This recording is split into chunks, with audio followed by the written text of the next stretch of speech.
Assalamualaikum warahmatullahi wabarakatuh.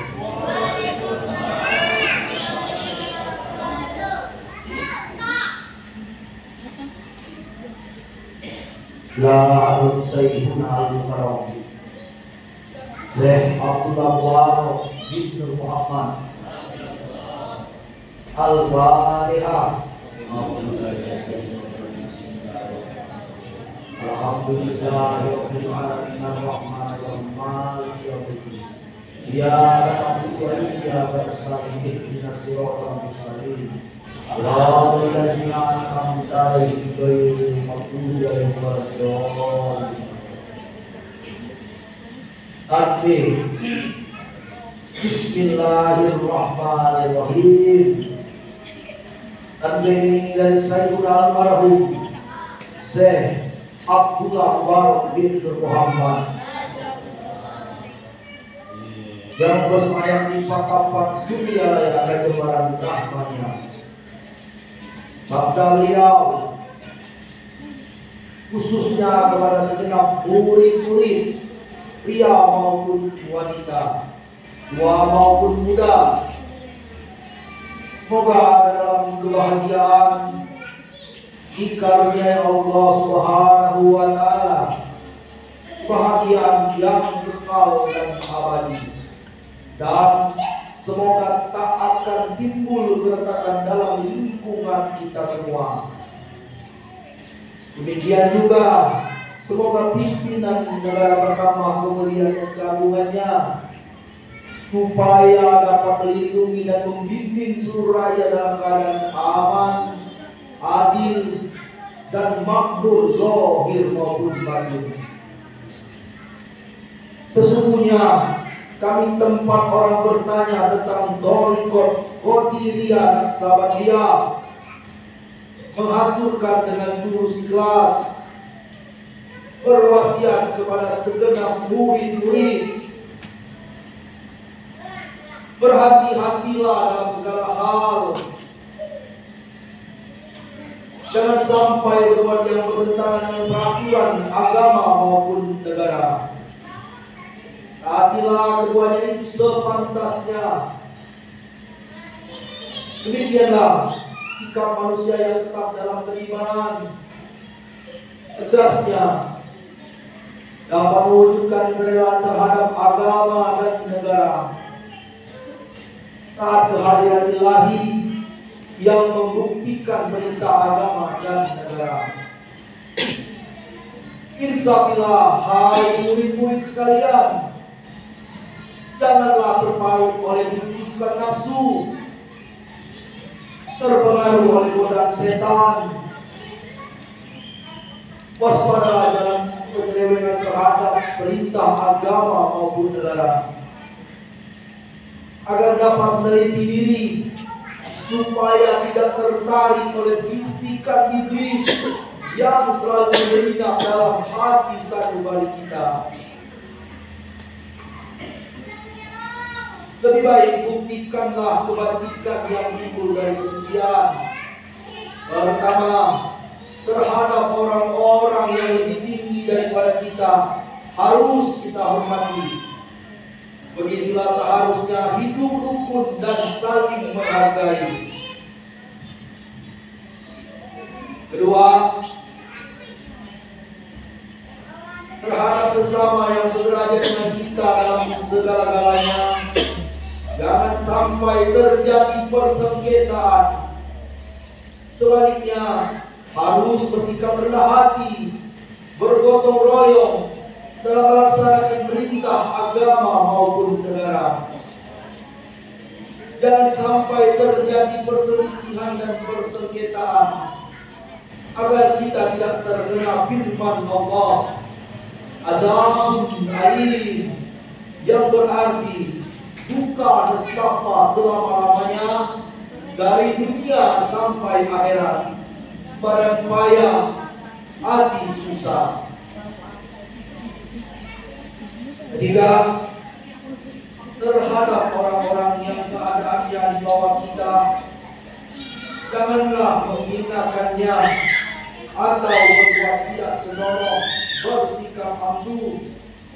Sebaliknya, harus belas kasihan dengan kesadaran, agar mereka merasa senang dan gembira hatinya. Jangan sampai merasa takut dan liar, bagaikan tersayat hatinya. Sebaliknya, harus dibimbing dengan nasihat yang lemah lembut, yang akan memberi keinsapan dalam menapaki jalan kebajikan. 4. Terhadap fakir miskin harus kasih sayang, ramah tamah, serta bermanis budi, bersikap dermawan, mencerminkan bahwa hati sadar. Coba rasakan diri kita pribadi, betapa pedihnya jika dalam keadaan kekurangan. Oleh karena itu, janganlah acuh tak acuh, hanya diri sendirilah yang senang. Karena mereka jadi fakir itu bukannya kehendak sendiri, namun itulah ketentuan Tuhan. Demikianlah semestinya sikap manusia yang penuh kesadaran, meskipun terhadap orang asing. Karena mereka itu masih keturunan Nabi Adam alaihissalam juga. Mengingat ayat 70 surat Al-Isra yang artinya, sangatlah kami muliakan keturunan Adam, dan kami sebarkan mereka di darat dan di lautan, dan kami beri kepada mereka rezeki yang baik-baik, dan kami mengutamakan mereka lebih utama dari makhluk lainnya.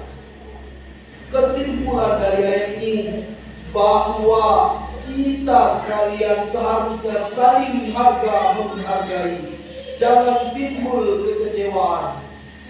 Mengingat surat Al-Maidah ayat 2 yang maksudnya, hendaklah tolong-menolong dengan sesama dalam melaksanakan kebajikan dan ketakwaan dengan sungguh-sungguh terhadap agama maupun negara. Sebaliknya, janganlah tolong-menolong dalam berbuat dosa dan permusuhan terhadap perintah agama maupun negara. Adapun soal keagamaan, itu terserah agamanya masing-masing. Mengingat surat Al-Kafirun ayat 6, agamamu untuk kamu, agamaku untuk aku. Maksudnya, jangan terjadi perselisihan. Wajiblah kita hidup rukun dan damai, saling menghargai, tetapi janganlah sekali-kali ikut campur. Cobalah renungkan pepatah leluhur kita, singa longor dina yang jauh, ulah seleti muwana. Hendaklah kita bersikap budiman, tertib dan damai. Andaikan tidak demikian, pasti sesal dahulu pendapatan, sesal kemudian tak berguna. Karena yang menyebabkan penderitaan diri pribadi itu adalah akibat dari amal perbuatan diri sendiri.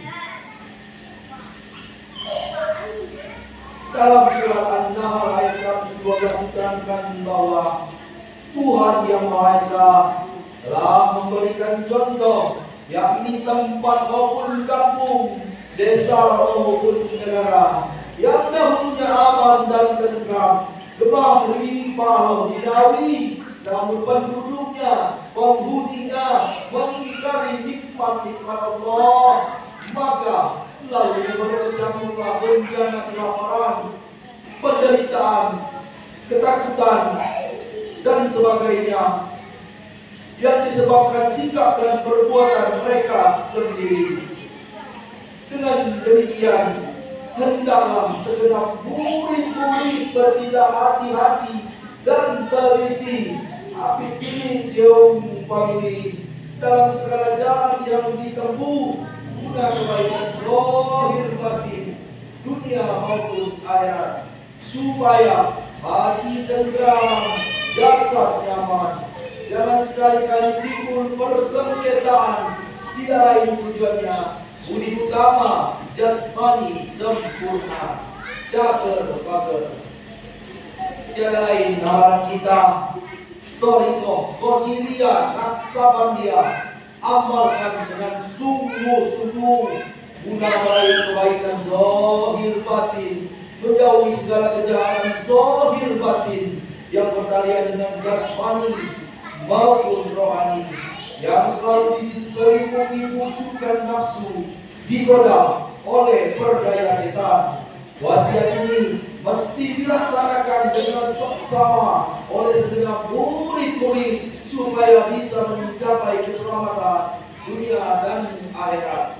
Tatapan Suryaya 13 Februari 1956. Wasiat ini disampaikan kepada segenap ahli-ahli, ditandatangani oleh Kiai Haji Ahmad Shahibul Wafah Tajul Arifin. Untaya mutiara. 1. Jangan membenci ulama yang sejaman. 2. Jangan menyalahkan pengajaran orang lain.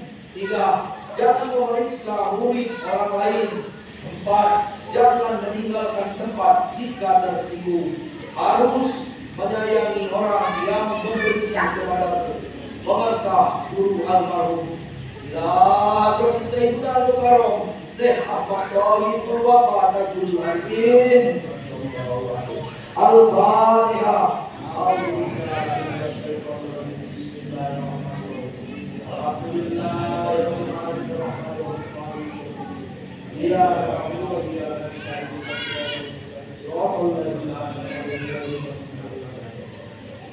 Wassalamualaikum warahmatullahi wabarakatuh.